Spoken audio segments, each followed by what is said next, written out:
دكتور شروع gudoomiyaasha degmooyinka budbud iyo bandarseed wakiilka afar waaqo gudiga jaaliyadda gudiyada dhalinyarada gabdhaha kuwii tiimkii nala socday iyo gabdhaha qiimaha badan oo halkan ka hadlay oo jooga dhalinyarada ciidamada deegaanka dhammaantiin waxaan ku salaamaynaa salaanta islaamka assalaamu calaykum waraxmatullaahi wabarakaatuh bacda salaam halkan intii ay mudnayd in la yiraahdo dadkii hadlay ama deegaanka ka hadlay ama baahida caafimaad ka hadlay problemkii jiray iyo sidii wax loo qabtay baa dadkii hore oo hadlay baa tilmaamay annagu ilaa shalay safar baan ahayn meelo badan aan ku soo marnay aan ka soo bilownay bardaseed ciidii heeco ceelasha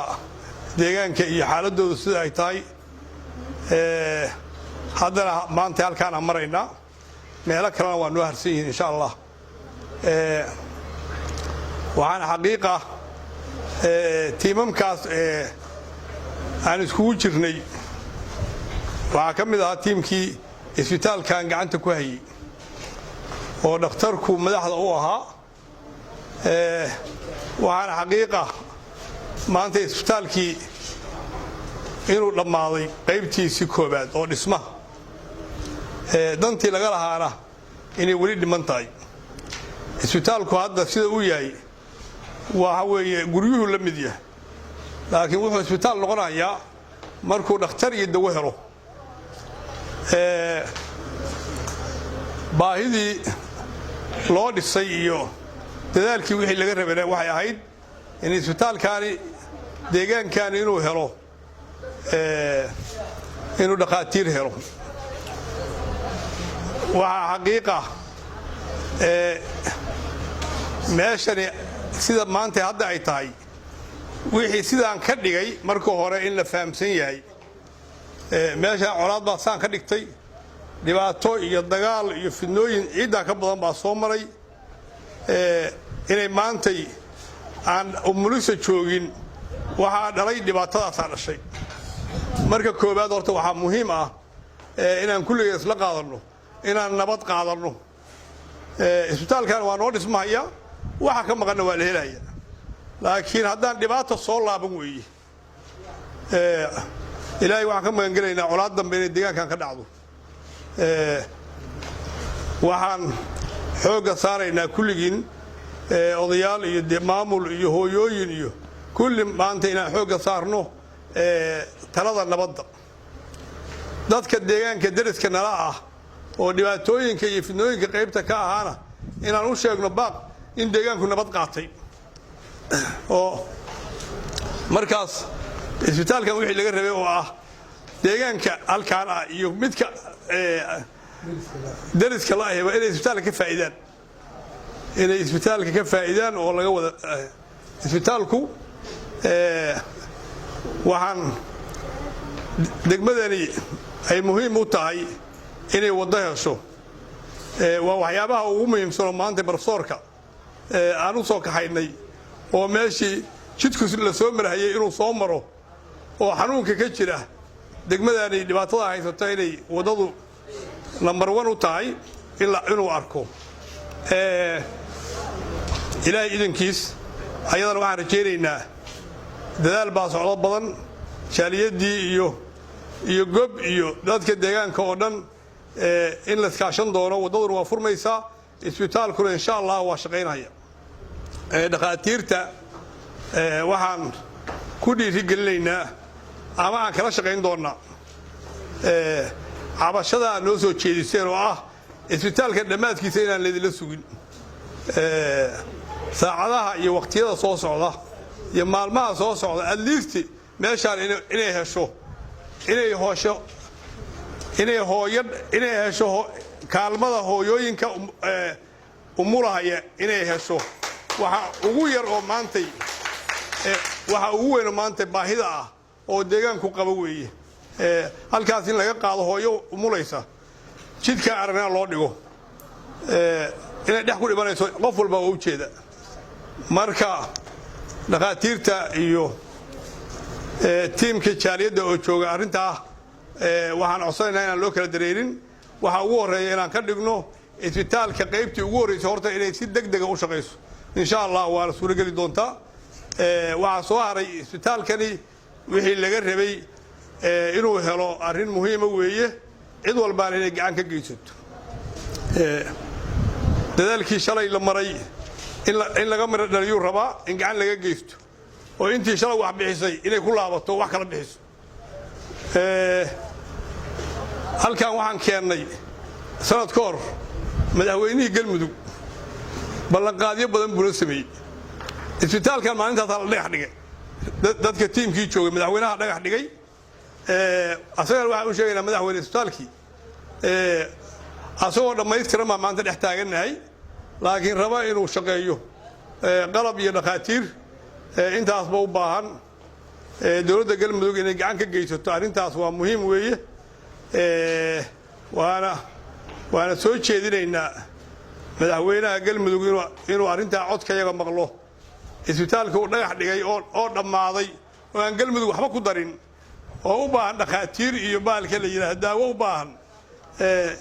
halka maanta inuu marayo insha Allah waxyaabihii ballanqaadka ahaa oo madaxweynuhu sameeyay oo dadku hadda uu ku dhawaaqayo waxa soo dhanay madaxweynaha dhagiisa ku jiraan waa huba oo uu la socdo laakiin waqtiga iyo waxaan soo dhaweynaynaa mar kale dadka deegaankan inaan qaadno cabashadiina aadka u xoogan oo maanta aan dhex taaganahay isbitaalka insha Allah mar kale iyo mar kale idin mahad celinaya aad baa u mahadsantihiin soo dhaweyntii qiimaha badnayd oo deegaanku noo sameeyay aad noo soo dhaweeyay ayadoo xaaladiinu sidaa ay tahay oo u jeedno inaad aad noo soo dhaweyseen mar kale aan idinkaga mahad celinaya wasalaamu calaykum waraxmatullaahi wabarakaatuh والسلام على أشرف المرسلين سيدنا نبينا محمد وعلى آله وصحبه وسلم dhammaan ka soo qaybgalayaasha in ay wax ka ogaadaan isbitaalkan Waalid Hospital ee Afbarwaaqo intii joogtay deegaanka iyo intii wafdi ahaan ku timidba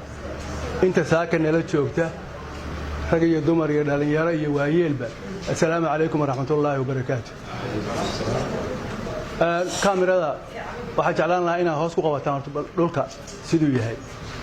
halkan si loo arko بريان واحد سعوتي شيكا واساكحدا marka isbitaalku waa saxadaas aad u jeedaan waa dhisan yahay quruxda ka muuqata markii hoos loo eego waa u jeedaan laakiin quruxdii isbitaal lahaa ma dhameystirna cabashada iyo warbixintii ay gabdhuhu bixiyeen waad maqlayseen halkan ayaa gabdhuhu isku go'i jiray umul raaci jireen ayadoo aan isbitaal jirin waxay ka cawdeen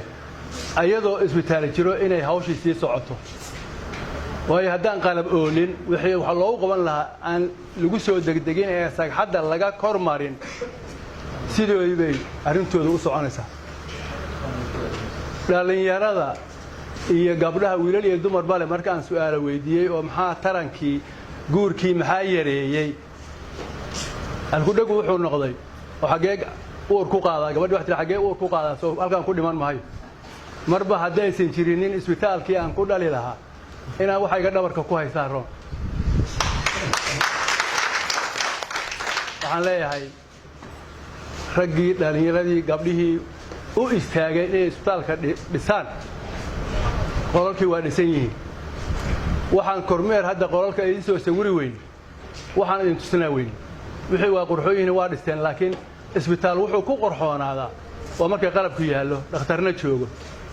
sida iskuulaadu ay kuraasta iyo sabuuradda iyo macallinka ugu qorxoon yihiin wax walba waxbay ku qorxoonaadaan quruxda isbitaalkan waalid hospital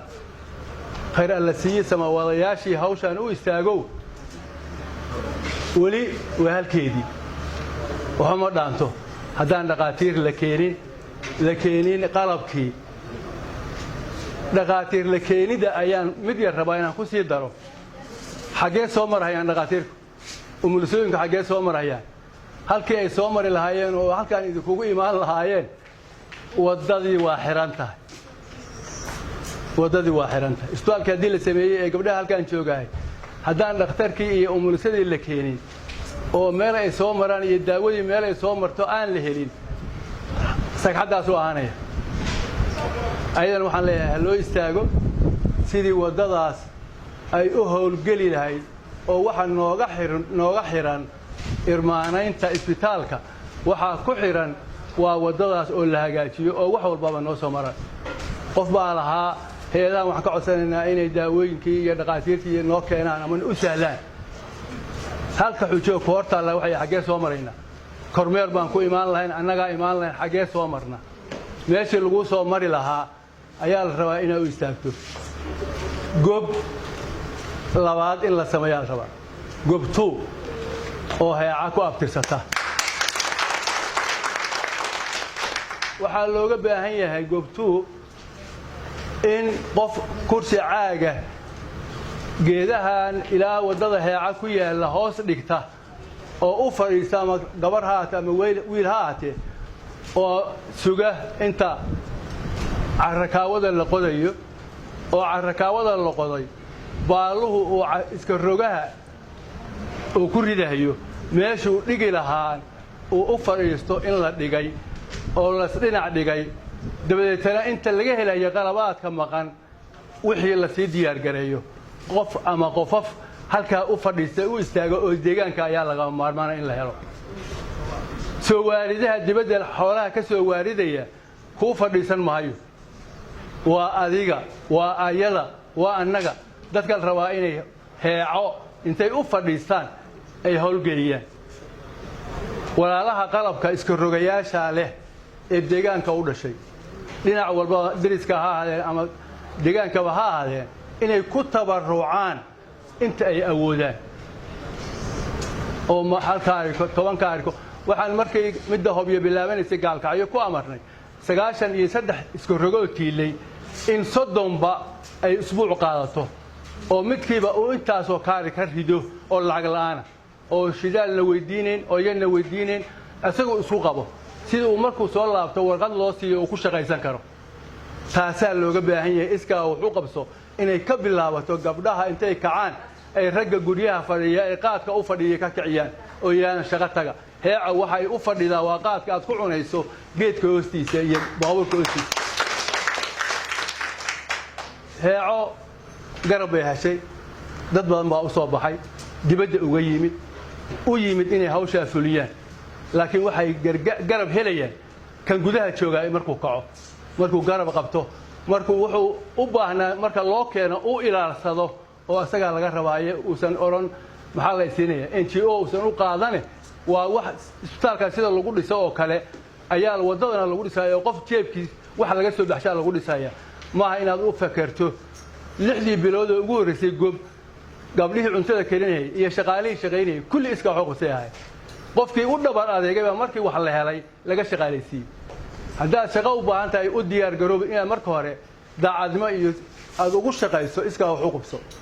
ilaahay roob lacagada keenaya midka kalena waan sugaynaa cudurkan abaarta la socda wuxuu dhaliyo keenay nafaqa darro ku timid hooyooyinka iyo ragga iyo caruurtiiba waa mid ay ragga qaar iyo gabdhuhuba u codsadeen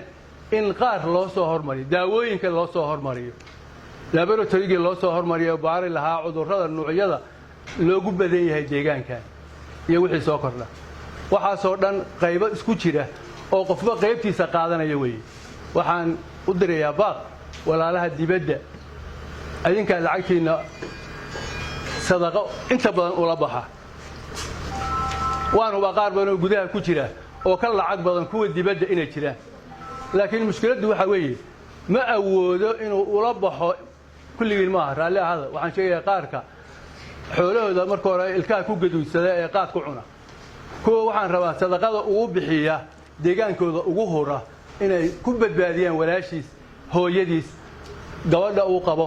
caruurtaas inuu ku badbaadiyo ninka u diyaar garooba kaasi kuma jiro waxaan dhaliilayaa weli kuwa jeebka ku haysta qarashka waqti kale ku luminaya waan ka digayaa raalli ahada markay ragga qaar maqlaan qaadka waa isgelayaan waxay leeyihiin qaadka wax ka sheeg waa soo marnay qaadka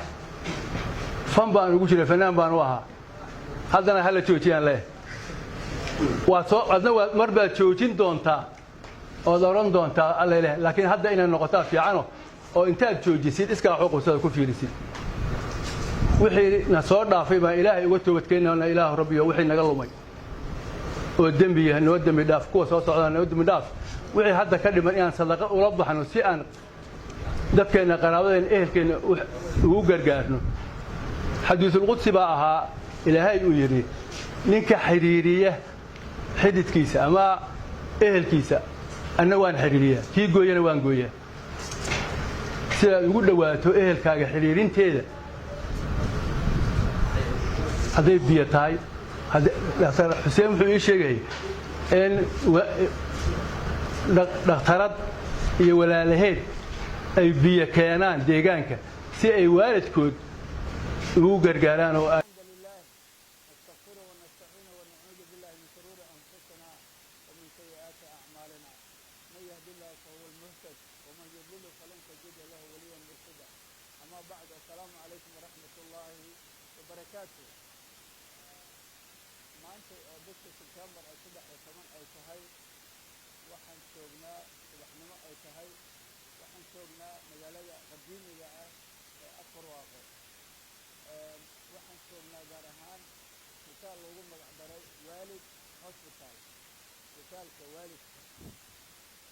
كان وحير أو ربحنا دي أن تبحيه جبربا وحوي كتب فكرتي جبر فكرتي أي موضوع إمامه جبر واحد كتب رتي من ما رتي علماء المكملة أولي رجال حبيب كنا كريليا وواحد كري تقدمر عندنا وحنا جيسنا يسوالله هذا مثال تقاشي عذابه الحديث مرضوا هاتي روحي الوالد هاتفالي رد واحد ديوان قليل توضق الكدوات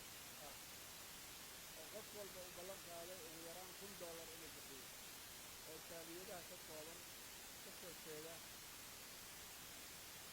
ضد كمارك ديجان كان تطور الشيء ككوبا وفكل النول دافها أدوم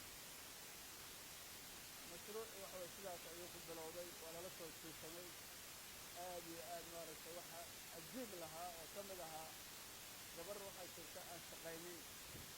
وبعد الموضوع $10 في قصي مركو وحى لي رحجيت كرتينك على 10 سنة كانت مال حج إلهي وكذا هذه أمبنية كيبة إلهي وأصل وهي مركو هذا لما قلت المركية لما تبحي $10 بس وهري يكون مقص $10 كذا مركا كذا أيكم بلوده توقف المرء والد وبحي القتال كان وحيتها وحلي رفض والد في هم يولو صدقنا جارية عندهم لا أدوك أنت كذا القتال كان لا أنت تسيء الصدقة الجارية والد في أو صدقة يقف والبوء وكبر كذا القتال ساسا وحلي وبحي والد هالقتال قتال كوالد مركا بسميه على بلاد ليلي وبسميه بارك السجاج ويا رب بلاد العشر نبر في عن يسوع روري ما شاء الله إلهي ونجيب لي وينك أركان مانت بقول مصر أو بقول مصر بس دول أي قتال كاتو كبير درب جيش ولا ونصر أي تحصل هاي وحسب الشمس بسموين كهدي عن سورنا اسمها أنا هذا هو الرئية هول كاتو حلوية هاي لو قلت رجلي فماذا إنه سبان مستقبل كمختار وتقابلها نمبر كود على وجهها ويكون اريا wuxuu ka kooban yahay dhismahana 2 qol marka insha allah waxaan rajaynaynaa dhakhaatiirta inay fariistaan oo dadka lagu qaabilo ay noqoto reception area dhismo waxaa ku xiga hay-ad ay noogu daafday oo 4 qol ka kooban oo soolarka uu saaran yahay sideed waxa weye baanal ka kooban dhismaha kale waa dhismayaasha kale waa iska egyihiin waa 3 dhismo waaweyn oo dhismo kasta uu 3 qol ka kooban yahay weeyaan dhismaha ugu dambeeya 2 qol ayaa isku furan marka taasoo kale waxaan rabnaa inaan u adeegsano qaybta waxa weeye umulin marka maternity-ga waxa la yidhaha isbitaalka waxaa ugu tabarucay dad oo maaragtay qayrdoon ah baraag ka dhisay baraagtaas waxa weeye waalidkood ayay u sadaqeeyeen dadkii sameeyey biyahaas xareedda ah magaalada iyo isbitaalkaba inay ka faa'iidaan ayaa loogu talagalay sidoo kale gadaashiina waxaad ka aragtaan nafsi qurux badan oo waxa weeye dad maaragtay qayrdoon ah sidoo kale ay dhiseen dad muxsiniina ay dhiseen nafsiku inta kale waa dhammaystiran yahay waxaa ka dhiman roogii baa ka dhiman gobdhadkii dadkaa ka dhiman marka isbitaalka waxaa ka dhiman qalabkii uu ku shaqayn lahaa qalabkii marka waan rajaynaynaa meelaha wax ka dalbannay waxna inaan anagu iibino waxna inaan maaragtay deeq aan ku raadino qorshuhu sidaas weeyaan marka ilaahay idinkiis waxaan ka rajaynaynaa hadda dhowr bilooda qalabkaas inuu nagu soo gaaro gudahood wixii naga dhimanaadana inaan saaliyadda la saabsanno oo suuqa ka iibsanno xagga dhakhaatiirta la keenayo waxaan rabnaa aqoon in lagu keeno annaga waxa weeye kifo ma aaminsanin waxaan rabnaa dhakhtar iyo muliso hadday tahay kalkaaliso hadday tahay waxaa lagu qorahayaa waa aqoontooda oo kifo hebel iyo xarig iyo kooda wax la yidhaahdo corbon rice iyo waxaas annagu ma qorno mana naqaano waxa weeye annaga waxaan nahay bahda caafimaadka waxaan dadka ku qaybaynaa aqoontooda daacadnimadooda naxariistooda oo bukaamada u naxariisanayaan marka sidaasaan nala ogaanaysaan waxaan rabnaa qaybo 4 inaan ku bilowno isbitaalka qaybta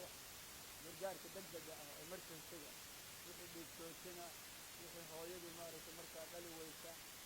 oo maaragtay u baahan in ilmihii lagu soo qalo adiga wixii gargaarka degdega ah waa hal qayb aan u rabno qaybta kale waa qaybta hooyada iyo dhallaanka weeyaan oo baahi weyn oo weyn loo qabo qaybta waxa weeye saddexaad waxaan rabnaa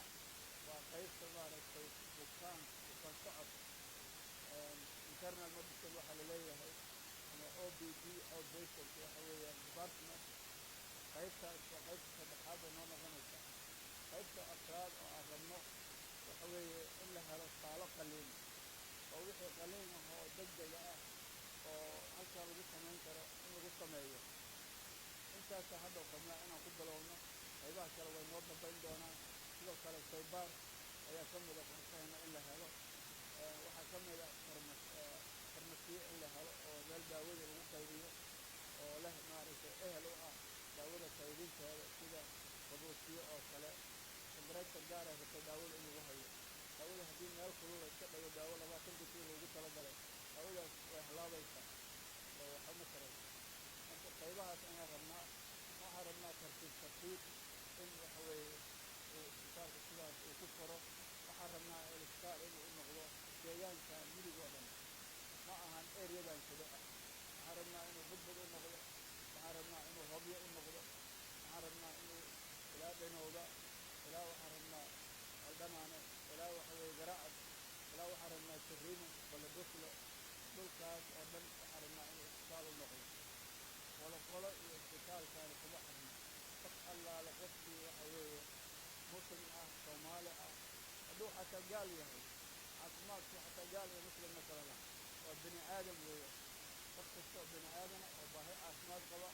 ayuu isbitaalku u furan yahay oo uu maaragtay daaweyn doono marka waxaan idinka codsanaynaa dadka deegaanka inaad isbitaalkaas qayb ka noqotaan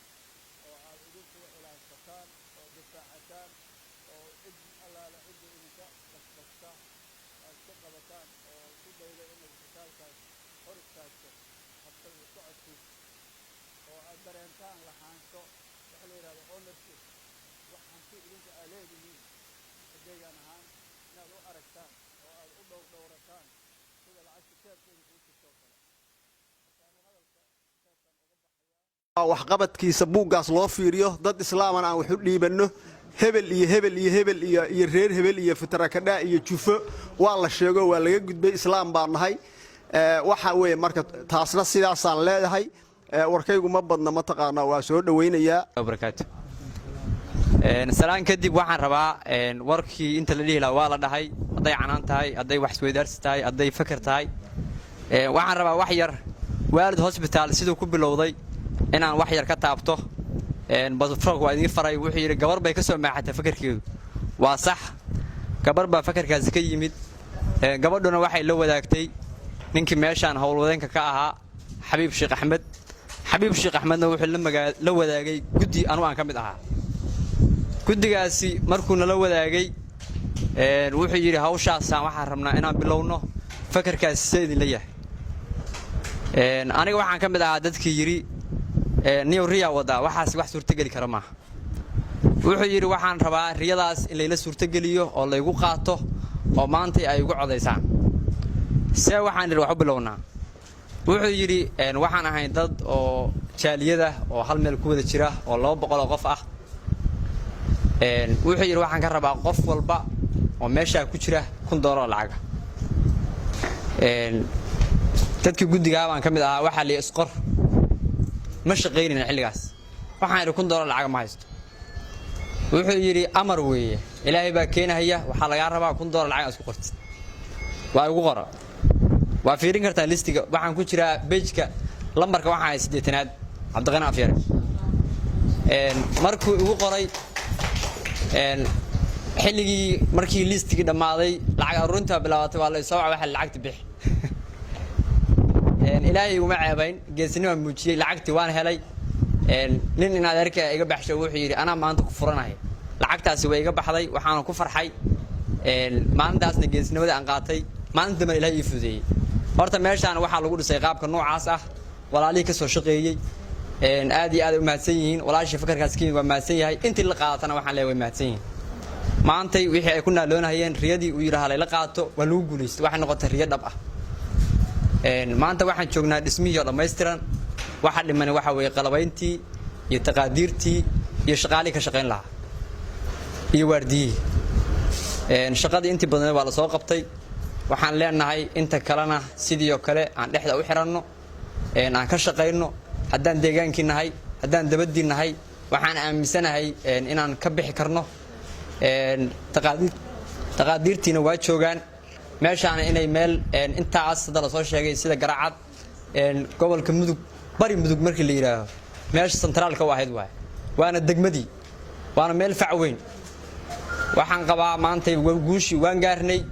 dadkii waxaan uga hambalyeeynaa hawshan ka soo shaqeeyay inay guuleysteen waxaan leeyahay guuleysta wax yar baa dhiman wax yar kaana aan ku sii tarno waxaan warka ku soo dhaweynayaa xildhibaane oo meeshaan qofkii wax ku darsaday iyo kii xoogii xoolo ku baxsadaba iyo talaba ilaahay ajar iyo xasanaad inuu ka siiyo walaalayaal waxaan idin leeyahay istaalku kulay dhismihiisa waa la dhammaystiray wuxuu u baahan yahay waa adeegii kaleeto ilaa inta sar la iska dhiso kaligeed wax ma anfacayso wixii uu ku shaqeyn lahaa hadday qalab tahay hadday dhaqaatiir tahay hadday daawo tahay wixii gargaaro istaalkaas u baahan yahay cidii kaalmo ka geysan karta iyadana sidoo kaleeto inay maaragtay ku soo garab siiyaan dhakhtarka iyo dadka wax la abaabulaya waa ka codsanaynaa dadkana waa dhibaataysan yihiin inkastoo aniga afar waaqa aan joogin haddana afar waaqan ka tirsanahay oo warbixinta waa hayaa waxaan codsanaynaa in dadkan dhibaataysan oo walaalaheena gurmud lala soo gaaro qof walba uu sidii shalay sadaqada loo baxsado maanta loo baxsado hadday dawli tahay iyo hadday dadka deegaanka u dhasho tahay iyo hadday maamulka ay tahay aan ka tirsanahay intaba maaragtay istaalka waalid in gacan fiican la soo siiyo intaasaan ku daynayaa waxaan salaamayaa dadka deegaanka awal joogay waxaan u mahadcelinayaa wafdiga yimid oo sharafta leh oo professor Shirwac oo koow ka yahay oo u yimid maanta indhaynta istaalka jidka loo mar lahayd duusi jirin waxba inuu satareynin wadada heecashada waa soo aragnay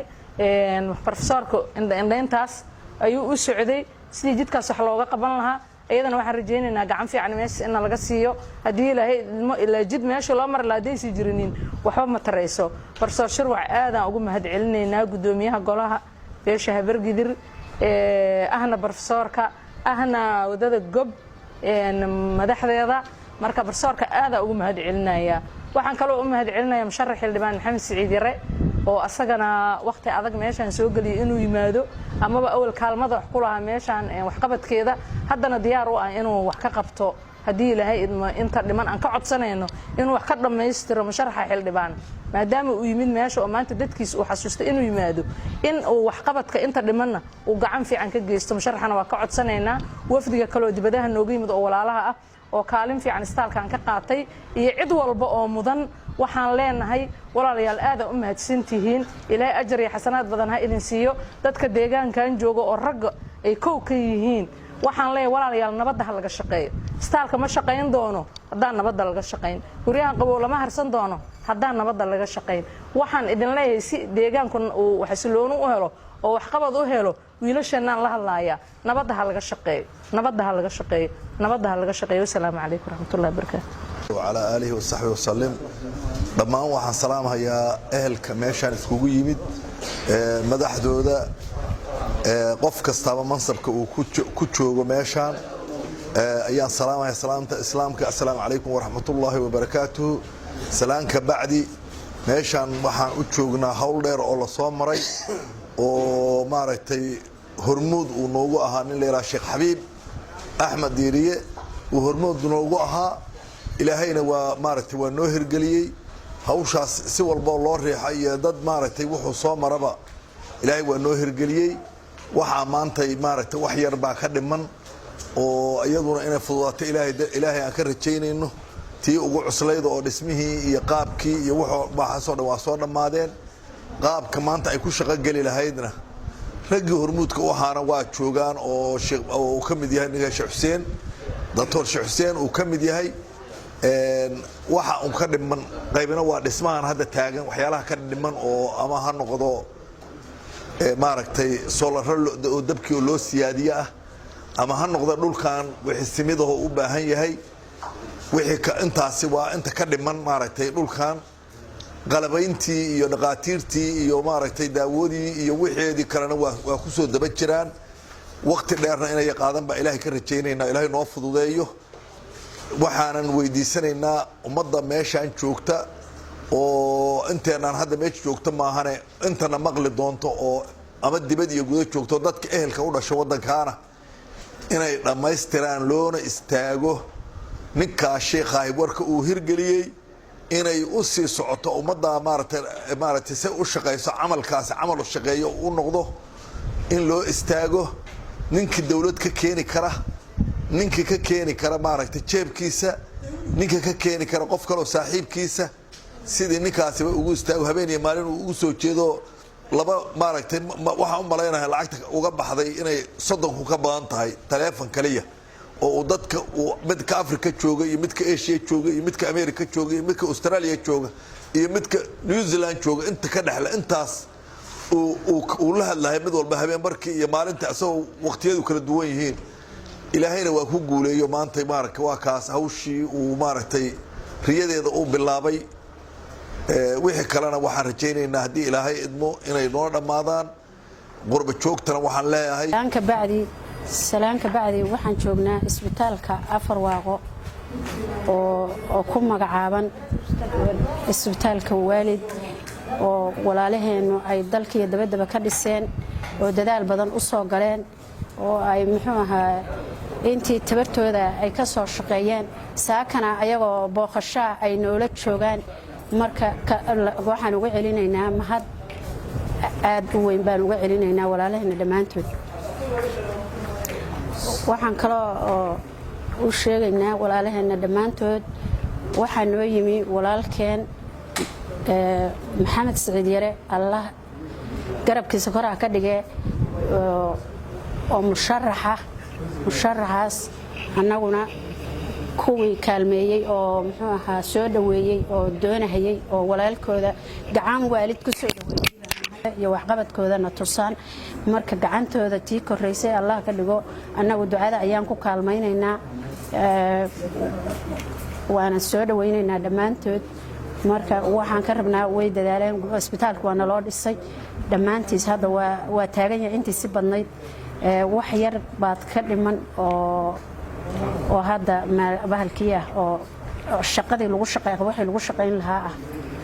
intii lagu shaqeyn lahaa oo hadda shaqaale leh oo muxuu ahaa alaabtii lagu shaqeyn lahaa oo annaga waxaa noogu sii daran umulisada muxuu ahaa gargaarka oo isbitaalka oo dhan wax hadda nooga yaala male isbitaalka waa aragtaan hadda wuu faaruq marka walaalayaal awalna mayna dadaal yaraysan haddana dadaalkii in yar baa idinkaga hartay oo in yar oo waxa idinkaga hartay dadaal dhammaantiin aad